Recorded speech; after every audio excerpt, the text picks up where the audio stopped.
Halo, kita ketemu lagi di kuliah evaluasi sistem informasi dan teknologi informasi. Kali ini kita akan membahas salah satu model untuk mengukur kesuksesan sebuah sistem informasi yang dikenal ya sebagai Delon dan McLean model ya. Delon dan McLean ini nama penemunya, nama orang yang menciptakan model ini. Jadi kalau kita lihat menurut Loudon bahwa yang namanya sistem informasi adalah komponen yang saling berhubungan dan berfungsi untuk mengumpulkan, memproses, menyimpan dan mendistribusikan informasi. Ya kadang-kadang di kelas juga konsepnya adalah proses-proses yang saling terkait atau berhubungan. Bagaimana mendistribusikan ya, mengelola data menjadi informasi untuk mendukung pembuatan ya dan kepuasan serta pengawasan dalam organisasi.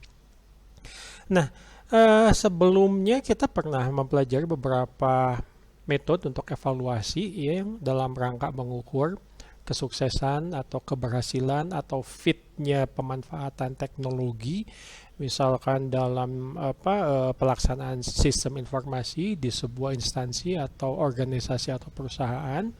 Nah, Delon dan McLean model ini salah satu yang paling populer, ya. Jadi disebut paling populer karena banyak digunakan dalam penelitian, ya. Model kesuksesan ini kadang-kadang juga disebut sebagai DNM sukses model. Gimana caranya sebuah sistem informasi yang sudah diterapkan di organisasi ini bisa disebutkan sebagai berhasil atau sukses. Kita gunakan metode ini. Nah, metode ini mengalami beberapa perbaikan ya. Jadi tahun 1990 sekian 93 itu ada model pertama, terus karena beberapa penelitian juga ada yang mengusulkan untuk melakukan updating. Ini saya ambil dari penelitian penciptanya ya, William Delon dan Ephraim McLean. Ini tahun 2003, bagaimana setelah kurang lebih 10 tahun ya, ini si modelnya diperbaiki untuk dapat mengukur secara lebih komprehensif kesuksesan penerapan sistem informasi. Delon dan McLean sukses pertama kali ya di sekitar awal 1990-an. Ini adalah salah satu tulisan yang cukup mempopulerkan model ini. Tahun 93 kalau tidak salah ini menghubungkan beberapa parameter pengukuran kesuksesan sistem informasi yang di dalamnya terdapat ada 6 komponen yang harus diperhatikan, yaitu information quality ya, kualitas informasi, kualitas sistem, sampai dengan dampak organisasi atau organizational impact dari penerapan sistem informasi. Nah, nanti kita akan bahas satu-satu bagaimana kita melakukan evaluasi dan pengukuran terhadap parameter-parameter yang memang diusulkan oleh DNM sukses model ini. Ini model yang pertama, di mana kedua peneliti tadi mengusulkan ada 6 komponen. Kita lihat saja misalkan sistem quality, ya, kualitas dari sistem ini akan berdampak terhadap penggunaan. Lihat panahnya terhadap penggunaan, juga akan berdampak terhadap user satisfaction atau kepuasan dari pengguna. Penggunaan sistem yang berkualitas juga kepuasan dari pengguna ini akan berdampak kepada akan memiliki hubungan kepada dampak individu, orang, stakeholder, pengguna, pengambil keputusan yang memanfaatkan sistem informasi ya. Bagaimana dia akan menggunakan sistem informasi tersebut? Apakah menunjang pekerjaannya, mempercepat proses, mempermudah mendapat informasi yang pada akhirnya dampaknya, impact-nya ini pada organisasi. Jadi sebetulnya kalau kita lihat ya, kita sudah belajar TAM misalkan, kita sudah belajar TTF. Faktor manusia, kalau di sini istilahnya adalah individual impact, itu menjadi salah satu ukuran yang sangat signifikan ya terhadap pemanfaatan suksesnya pemanfaatan sistem informasi. Istilah di sini adalah organizational impact, dampak terhadap organisasi dalam rangka pemanfaatan SI. Dan ya logikanya adalah ya SI kan mahal ya, berarti seharusnya harus sukses. Tolong diingat panah-panah tadi. Jadi model ini tidak mengukur 6 parameter tersebut secara terpisah atau independen, tapi saling mempengaruhi. Satu komponen tidak ada, berarti ya pengukuran tidak lengkap, ya kesuksesan tidak bisa diukur, atau bahkan mungkin penerapan sistem informasi bisa dianggap gagal. Variabel kualitas informasi dan kualitas sistem secara independen dan bersama mempengaruhi variabel kepuasan, ya satisfaction dari pengguna. Nah, begitu ya dampaknya. Bagaimana pada akhirnya akan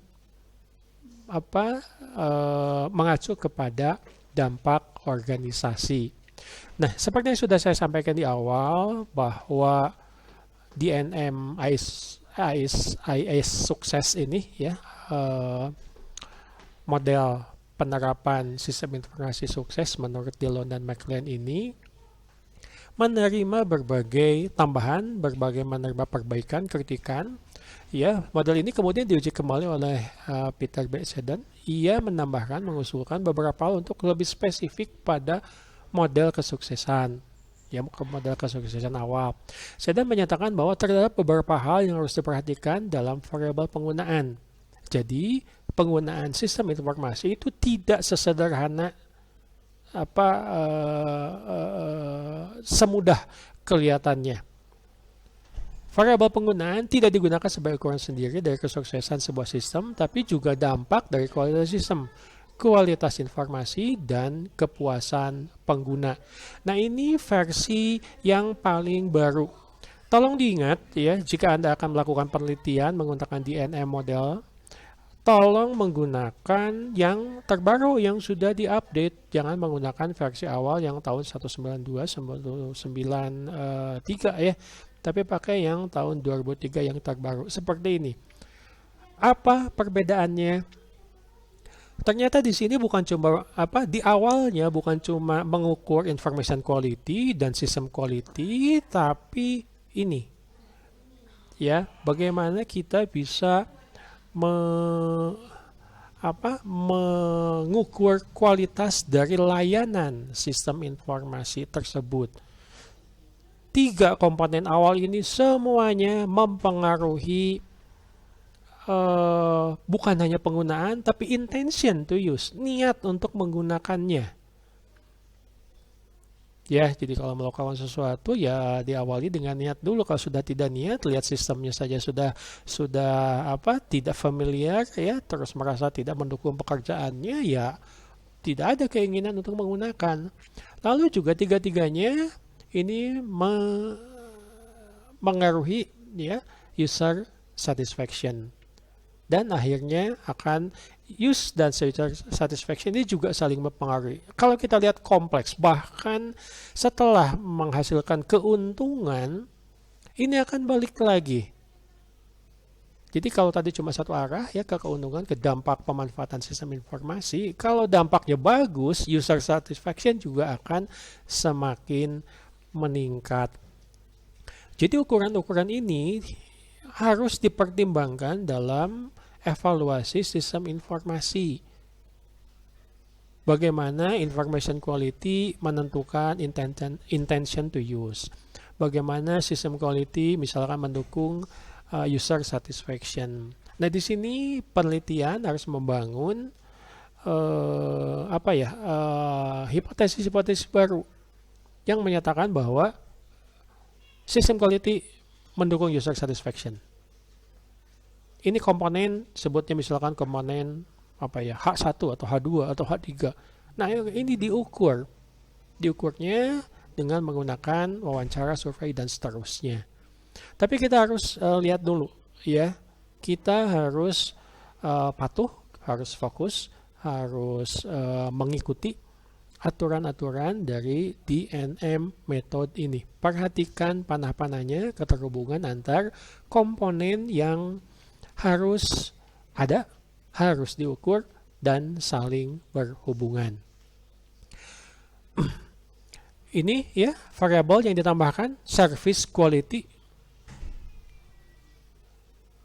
bahwa pengukuran efektivitas sistem ya kita sudah memikirkan customer ya, kalau partisipan ya, kalau menggunakan metode yang lain misalkan bukan hanya fokus pada produk tapi juga layanan dan dari penyedia sistem. Produknya bagus, layanannya memuaskan tidak. Produknya bagus, layanan tidak memuaskan, ya kesuksesannya menjadi rendah. Layanannya bagus, produknya tidak bagus, ya juga sama ya. Kan idealnya adalah produknya bagus ya. Kalau produknya misalkan informasinya bisa diandalkan, tetapi juga layanannya memuaskan. Misalkan tersedia 24 jam, bisa diakses kapan saja, dari mana saja. Ini variabel yang ditambahkan. Sekali lagi, ini adalah updating dari DNM model yang jika Anda akan menggunakannya sebagai metode untuk penelitian, ya pakai yang paling baru atau yang paling update. Baik, lanjut kita akan membahas mengenai kualitas sistem. Kita bicara mengenai performansi dari sistem informasi.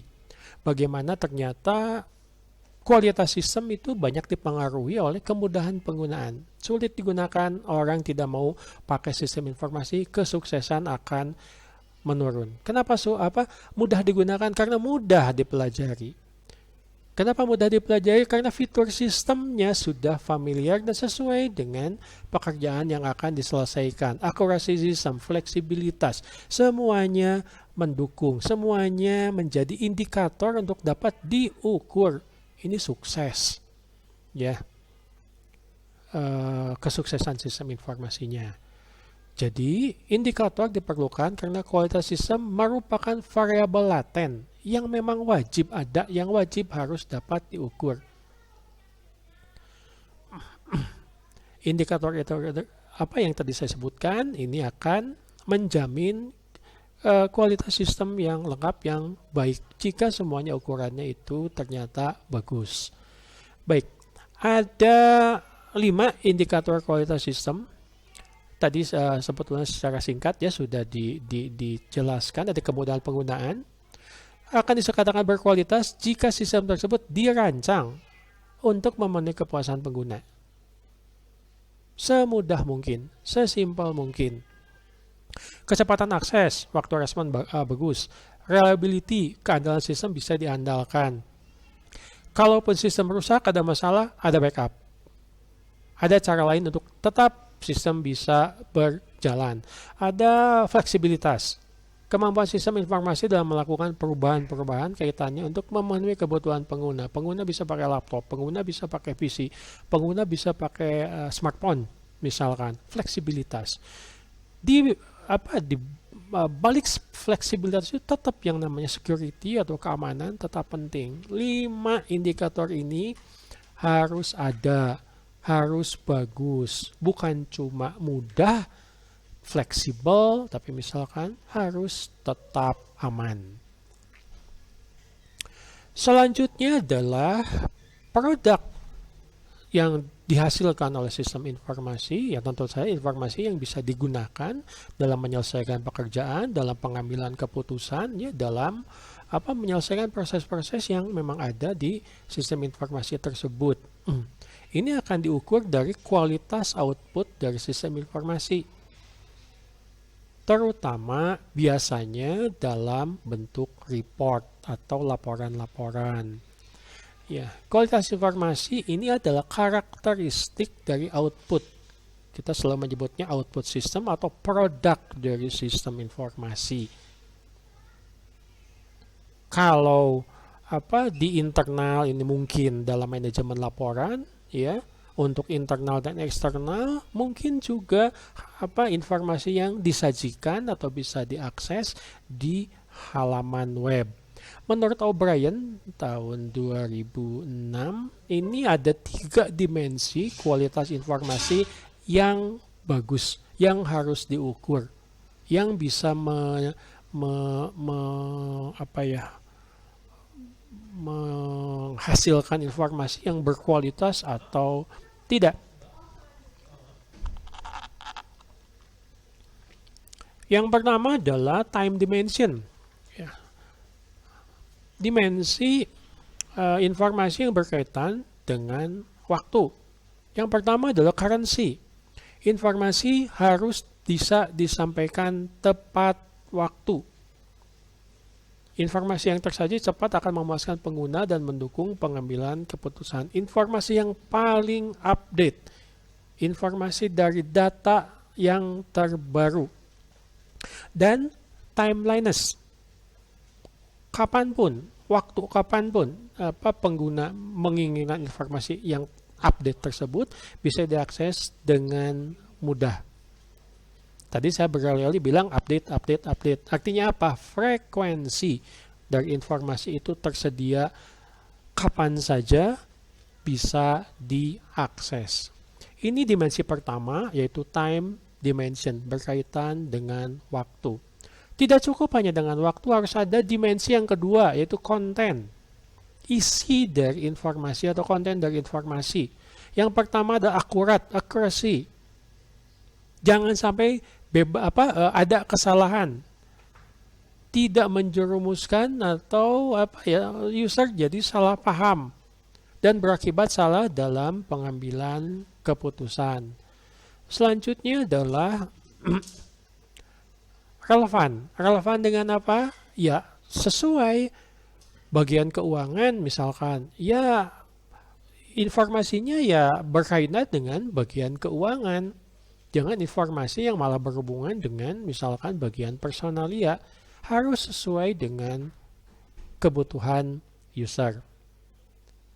Consciousness yang terakhir untuk content dimension adalah ya mirip ya dengan relevan. Informasi yang disajikan memang diperlukan oleh user dalam pengambilan keputusan, dalam menyelesaikan pekerjaannya, ya.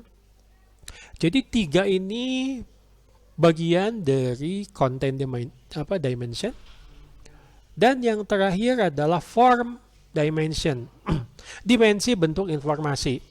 Informasi yang sudah tepat waktu dan tepat konten ini akan menimbulkan kesalahpahaman jika informasi tersebut tidak ditampilkan dengan misalkan mudah dimengerti, mudah dibaca, dan mudah dipahami. Jadi form dimension atau dimensi bentuk informasi adalah bagaimana cara informasi tersebut sampai ke user. Media seperti apa yang sebaiknya digunakan? Apakah bentuk tabel, apakah dalam bentuk file, apakah PDF, apakah spreadsheet, apakah database, ya. Tetapi pada dasarnya adalah dimensi ini akan memudahkan pengguna dalam memahami, mengidentifikasi informasi yang memang dibutuhkannya. 3 dimensi ini harus ada semuanya, ukurannya harus bagus. Sehingga pengguna sistem informasi akan merasa kemudahan, mau menggunakan, dan akhirnya satisfied atau puas. Baik, salah satu yang cukup menarik dari DNM model ini adalah mungkin Anda akan bertanya, ternyata sedikit berkaitan dengan kuliah IMK. Ya, interaksi manusia komputer atau perancangan interaksi di mana yang namanya kualitas desain antarmuka, ingat tadi ya, dimensi yang ketiga, form dimension, tampilan dari UI, user interface, ini akan penting dalam menerjemahkan, memahami informasi, produk informasi yang dihasilkan oleh sistem informasi. Setiap teknologi informasi memiliki UI, interface, ya, yang berfungsi untuk menjembatani antara pengguna dan teknologi. Teknologi informasi yang satu dengan lain memiliki mungkin desain yang berbeda, tapi ya mirip-mirip lah. Supaya orang itu mudah paham, pindah-pindah aplikasi juga tidak banyak kesulitan. Schneiderman dan Pleasant menyatakan bahwa level individu user interface dapat mengubah hidup banyak orang. Kenapa? Karena mudah untuk digunakan. Ini contohnya ya, seorang dokter dapat melakukan diagnosis lebih bagus, memanfaatkan berbagai aplikasi. Kenapa? Karena UI-nya mudah dimengerti, simple, sederhana.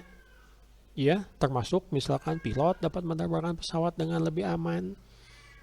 Ya, kenapa? Dia sudah pakai aplikasi digital. Tampilan UI-nya ternyata mudah, tidak banyak berbeda, bahkan lebih simple dibandingkan dengan tampilan kokpit sebelumnya misalkan. Kualitas desain antarmuka ini sangat penting dalam DNM model.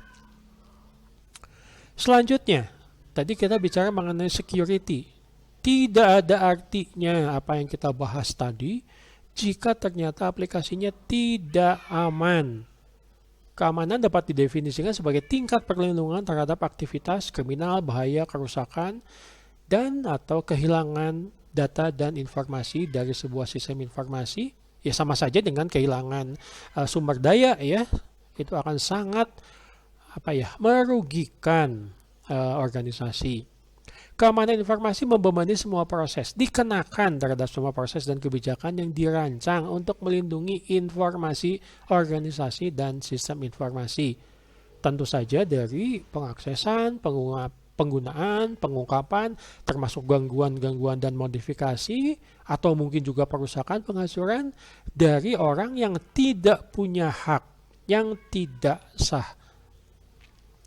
Apa yang harus kita lakukan? Yang kita harus lakukan adalah menilai aspek risiko dari sebuah sistem informasi. 1. Menilai setiap aset yang dilindungi. Ini kalau rusak bagaimana? Kita punya backup atau tidak? Ini kalau menanggulangi akses yang tidak berhak bagaimana? Loginnya bagaimana? Dan seterusnya. Memberikan probabilitas bahwa setiap aset akan dikompromikan. Maksudnya dikompromikan itu adalah bisa kena bahaya. Ya, baik yang disengaja maupun tidak disengaja. Dan yang terakhir adalah ya yang namanya security itu butuh biaya. Butuh biaya aset. Biaya yang dikeluarkan untuk melindungi aset tersebut. Dan bagaimana si organisasi ini bisa mempertimbangkan cara untuk mengurangi resiko. Kita mengenalnya sebagai mitigasi resiko. Informasi sudah bagus, layanan sudah bagus, ya. Terus juga tadi kualitas informasi sudah bisa memenuhi kebutuhan, termasuk juga keamanan. Nah, ini akan membangkitkan trust atau kepercayaan. Setiap pengguna dari sistem informasi akan memiliki kemampuan untuk bergantung kepada kemampuan dari SI-nya, integritas dan motivasi yang dimiliki pihak lain untuk memenuhi kebutuhan dan keinginan sesuai dengan perjanjian memanfaatkan aplikasi tersebut, baik eksplisit maupun implisit. Ya. Saya dosen punya kepercayaan misalkan untuk menggunakan website kuliah di Unpas. Mahasiswa juga sama, ya. Bahkan tidak perlu ada perjanjian yang eksplisit bahwa Anda dipaksa untuk memanfaatkan website untuk kuliah. Kenapa? Karena kita sudah percaya websitenya bisa dimanfaatkan dengan baik, kualitasnya bisa pertanggungjawabkan, ya, sesuai dengan yang kita harapkan dan bisa mendukung tujuan dari penggunaan sistem informasi tersebut. Percaya, trust. Ini penting. Keamanan misalkan yang tidak bagus, ini akan mengikis yang namanya kepercayaan. Akhirnya apa? Ya seperti gambar yang kita lihat, orang menggunakan SI ini akan puas. Kalau puas, dianggap penerapan SI-nya berhasil atau sukses. Komponen-komponen tadi, sekali lagi, tidak bisa harus lengkap. Tidak bisa dipilih-pilih, tidak bisa berdiri sendiri karena saling mempengaruhi. Baik. Ini tujuannya ya, kepuasan. Respon atau perusahaan pengguna setelah menggunakan sebuah sistem informasi. Puas artinya kualitas informasi bagus, kualitas sistem bagus, kualitas layanan bagus, termasuk juga sampai dengan keamanan.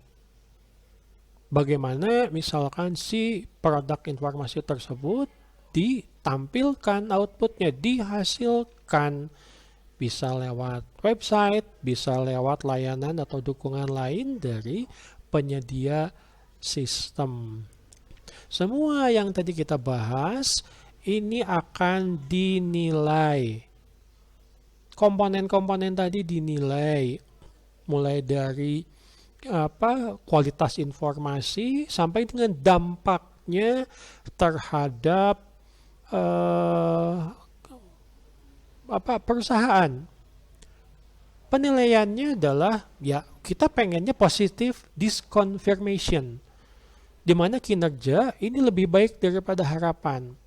Targetnya kita menyelesaikan pekerjaan misalkan dalam 60 menit, ternyata 40 menit itu sudah beres, 30 menit sudah selesai dengan kualitas yang bagus. Lebih baik daripada harapan. Yang kedua adalah simple confirmation, di mana kinerja sama dengan harapan. Ini juga diharapkan, ya minimal inilah nomor 2. Sistem informasi itu mahal.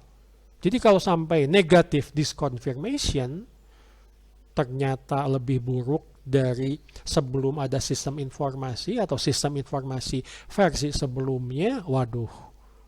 Ini yang oleh desainer information system sangat tidak diharapkan. Negative disconfirmation, ya. Kita inginnya positif atau simple. Ukuran-ukuran ini mengacu kepada standar-standar pengukuran statistik yang biasanya dimanfaatkan dalam DNM model. 5 indikator kepuasan yang harus diukur,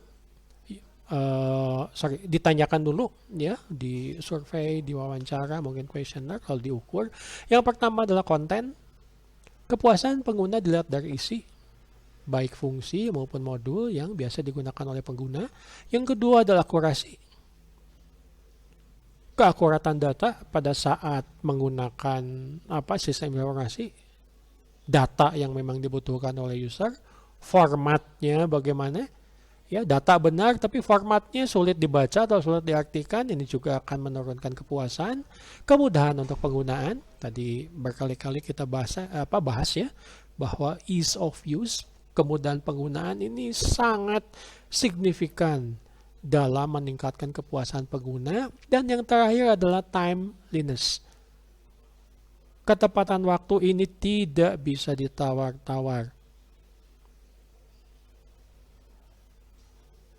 Khususnya mengenai data atau informasi yang memang dibutuhkan oleh pengguna. Jadi kesimpulannya, model Delon and McLean mengalami perubahan modifikasi, ya sekali lagi kita pakai untuk penelitian metode yang terbaru, update tahun 2003. Yang kedua adalah model kesuksesan didasarkan pada proses dan hubungan kausal dari dimensi-dimensi model. Model ini tidak mengukur dimensi pengukur kesuksesan saja, tetapi juga keseluruhan dan pengaruhnya, hubungan antar komponen. Di sini mungkin kalau kita bisa mengulang dari model-model sebelumnya yang kita bahas, ya mirip-mirip ya, bahwa komponen-komponen dalam model evaluasi sistem informasi, satu, itu harus lengkap. Dua, itu harus dilihat sebagai sebuah keterhubungan relasi, ya, dan saling mempengaruhi. Oke, itu materi kita mengenai DNM model untuk pertemuan kali ini. Oke, cukup ya. Terima kasih. Yuk.